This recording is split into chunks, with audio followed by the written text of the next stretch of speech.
Et coucou hibou! Je vous ai dit lors de ma vidéo de présentation de la chaîne qu'il y avait du boulot pour les bricolos. C'est le moment de me mettre en pratique. Bon, ici je n'ai rien inventé.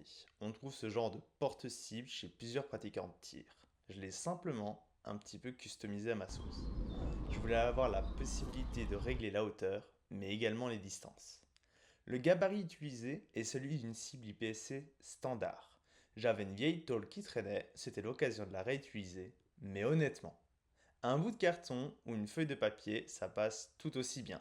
C'est d'ailleurs préférable si vous souhaitez travailler votre précision. Le métal, c'est bien, car ça fait du bruit et on aime faire du bruit. Mais est-ce qu'on travaille mieux? Non. Mais on aime faire du bruit. Sinon, au niveau du choix du matériau pour la structure, je trouve le PVC super pour plusieurs raisons. C'est très léger. Il y a beaucoup d'accessoires possibles pour faire autant de formes qu'on le souhaite. Ça peut rester dehors par tous les temps sans problème. Et suivant les marques, ça n'est pas spécialement très cher. Également, en cas de casse, il suffit de couper et de mettre une jonction.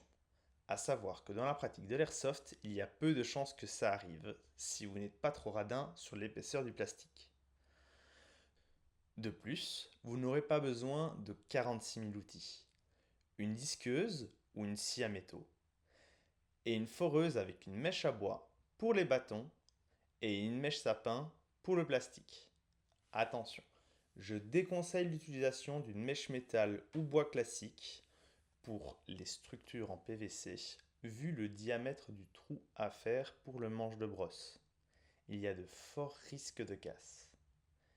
Ici, j'ai la chance de disposer de machines, mais c'est tout à fait faisable à la main. La différence se fera surtout au niveau du gain de temps. La finition, on s'en fiche un petit peu. J'utilise un décapeur thermique pour faciliter l'emboîtement ou pour faire mes embouts.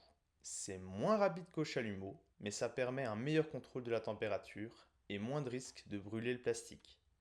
Si vous n'avez ni l'un ni l'autre, je vous conseille alors d'acheter des tuyaux avec un embout déjà fait en usine. On en trouve dans n'importe quel bricot.